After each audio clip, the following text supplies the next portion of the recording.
I'm here with Jim Monroe of HortCouture, and he's going to tell us what's new and exciting with this line and what the emphasis is at the marketplace, maybe. Absolutely. All right. HortCouture is a kind of a unique company in the industry. We're in our 6th year and our 4th year at pack trials, and as you tour the coast out here this week, Gary, this is the only genetics you're going to see that are exclusive for independent garden centers. So we're very proud of our commitment to the independent channel, and we really have some fantastic new things to show you. Great, great. This is the first thing we have. This is a new line of primula. It's called Party Girls. This was bred in Japan, and over the last 3 years, one of the projects we've been on is developing really great novelties for the independent for early season color. So 2 years ago, we introduced this new primula called Blue Zebra, which has been a really great seller for us. That's nice. And then as we tour through, you'll see another really interesting product line we have that are called our hip hop violas. But the Party Girls are something we're really excited about. They're, sensational for visual marketing and very easy to grow. They're kind of a medium vigor primula, but the colors in them are just, there's never been anything like them. No, I've never seen anything like it. And they hold up in the garden in the cold weather as good as any of the other perennials. Absolutely, they're true Acalis breeding, and they have pretty good fragrance to them, and it's just a good fun genetic, and it's the kind of novelty things that our company's starting to become known for. Great. The next thing we'll show you over here is a breeding project that we're really excited about. This is called Geranium glitterati, and so what we have here is sort of the same idea as doing for fancy leaf geraniums what Calliope did for zonals. Okay. So we've taken and crossed a really good ivy with some of the fancy leaf zonals. This particular cross is back to Mrs. Pollock, which is a very popular plant, and this one is crossed back to Vancouver Centennial. This is Ice Queen, and the gold one is called Gold Digger. Yeah, quite floriferous for most of the vegetative or the decorative foliage geraniums. Absolutely. Don't normally have this much color. By far the most that there's ever been. And so not only does it create flowers on the fancy leaf leaf types, but it also is it's a plant form that's much more adaptable to container gardening. That all the ease of production that you get from the hybrid, very similar to the Calliope, so something we're really proud of. I mean, Calliope Dark Red was without a doubt the biggest success story for the first year introduction, and I hope you get the same response here. It's tremendous. Yeah, absolutely. Consumer appeal, I would think. It does. We think this is really something that independents can really rally around and talk about. Foliage is very uniform too. Yeah, and if you can get your camera to zoom in a little bit, you can see it really has, when the new growth comes out, you have this really pretty kind of pink undertone to it, and you kind of get the same red and pink undertone with the other variety over here. So something really cool new item. Ice Queen, like it. Yeah.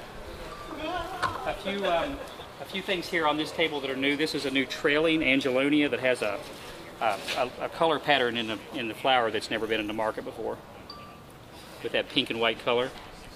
This is a new trailing form of Calocephalus that's called Silver Tumbleweed, which is really a nice new mixer. Mm-hmm. That's unique. Yeah.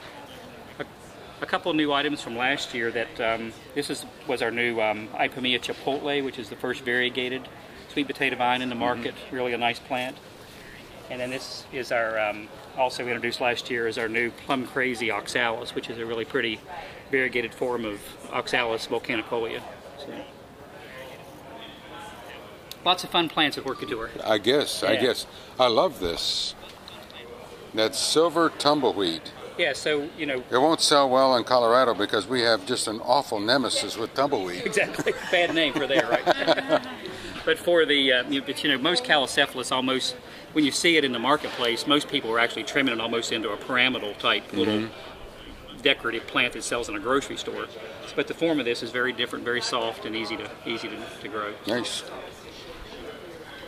This was introduced last year, and this is something that's been a really great selling point for us. This is a new line of violas that are called Hip Hop, and you can see the flowers.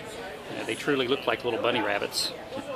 Nice. Yeah, so this sold out really quick for us. We have really great marketing. This little gal here is called Viola. She's our little mascot for the genetics, and we have 3 colors for this year. We have a lot of breeding coming in this, and feel like that our positioning here is that the Easter lily has become such a commoditized box store, grocery store item, and the independent garden center, we hope, can really rally around this, and this can be like a new Easter lily for the independent, a product line that's really great for kids and and easy. It's perfect timing for that time of year with the cool season, production. For sure, the concept helps them differentiate themselves from the other big boxes, you say. Absolutely. Probably the most common word in the vocabulary of our company is differentiate. I mean, Okay. it's everything we're doing, we're thinking how to do that for the independents. So.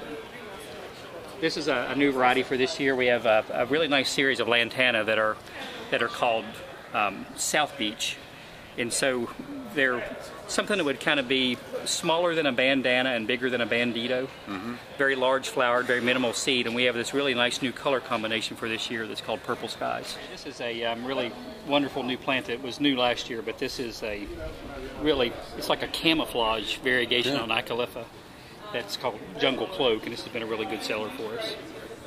That's nice. Yeah. So it's the most loudly variegated of all the Acalyphas we've ever seen. So. One of the things we did here at California Spring Trials this year was we made a real conscious effort to not show what I call PVC, which is Petunia, Calibrachoa, and Verbena.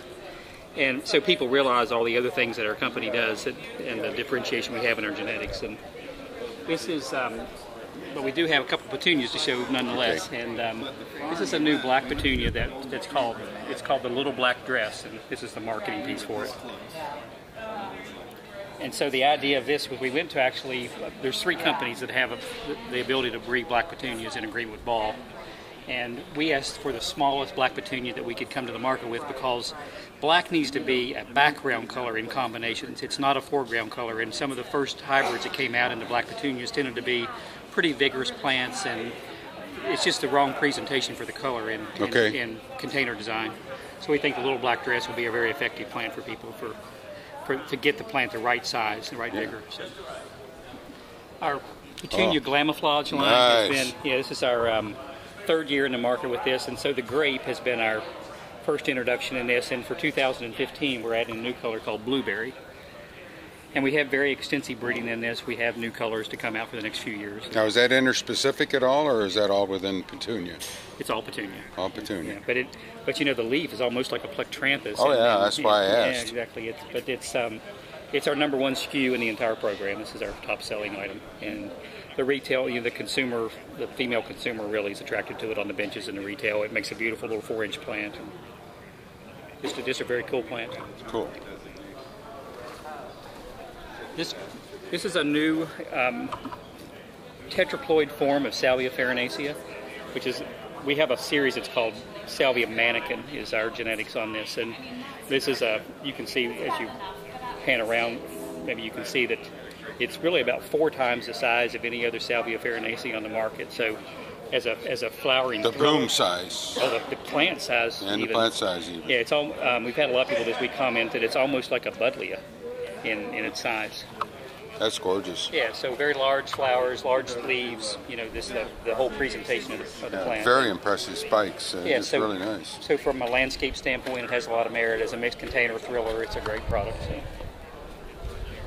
The one product line that kind of we've had really good branding since the beginning, the fashion connotation and connecting to the female demographic, and all those pieces have been in play with HortCouture from the beginning. But the first genetic that really got people's attention for our company was a new line of coleus called Under the Sea. And in this line we have 2 new ones this year. We have a really clever novelty that's new, that's really pretty for mixed containers. It's called Seaweed. And then the number 1 seller in our program every year has been this variety called Bonefish, which is a really beautiful coleus. It is. And new for 2015, we have a new pink form of this that's called Sunfish. Nice. We love foliage and really funky plants in HortCouture, and then this is a new pseudoranthemum. It's called Stainless Steel. And that leaf is just, there's never been anything like it really, and the color of it's just a total anomaly in plants. And we think this will be a very highly publicized, highly photographed new plant for next year. This is just like walking through a botanical garden. I mean, I've seen items that I didn't really know were there. So. Well, and that's what we're really trying to do is, again, I go back to the PVC and the redundancy that we see in the market, and our little company is really trying to be a different solution for people that are looking for new products and not be so driven in the typical classes that exist out here, and it's working for us. So, Good. And we have great. and then combine with that the creativity of the marketing, and then the reliability that Breaker brings to the equation with their production and reputation in the market. So we have a good thing going. So. A few other, these are really 2016 sort of things that are going to be a sneak peek.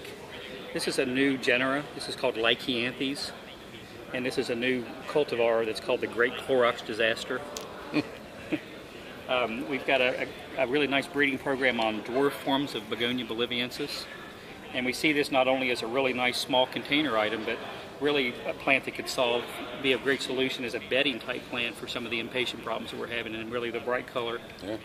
So how'd you come up with the name Great Clorox Disaster? I have an idea, but I need to hear from you. Actually, we do name most of the plants here, but this plant was actually named by a really great friend of mine, whose name is a guy named Chris Baker that has Baker's Acres greenhouses outside of Columbus. He's a really fun guy and a really funny personality, and this is one of his introductions. He's also responsible for nearly every ridiculously named coleus that you've ever seen in the market too. He's kind of famous for his names. So. I just think it's because I spilled Clorox on my blue jeans and I leached out part of the color. Exactly. And that's where the variegation of the foliage has come from. There you go. Okay. Yeah. All right.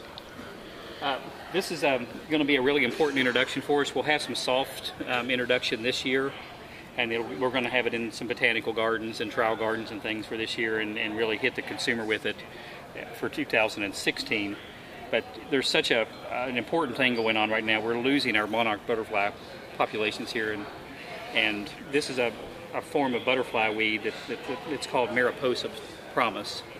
And the Mariposa Promise is part of the proceeds of the sale of this are going to go to the Monarch Butterfly Society to help create new habitats. And really? And but so this is a milkweed? It's a milkweed, yeah. But the foliage is just really has fantastic colors in it, and the plants really is almost looks like a lantana and the amount of bloom that gets on it. And the form of it's really great for the center mixed containers. And amazing. Yeah. So. When I was with Fisher, of course, in our farm in Cuernavaca, we would every now and then travel to where the monarch butterflies stayed in Mexico, and it was just amazing. Yeah, and this is the same species of that you would see down there. This is not the hardy forms we have here in North America. So. Great. But just fun stuff, and that's really what we want to be in the market as a place that's innovative on all levels, and just a different kind of a company than what your traditional floriculture young plant company is. That's great. Yeah, so thank you. I appreciate the tour so much.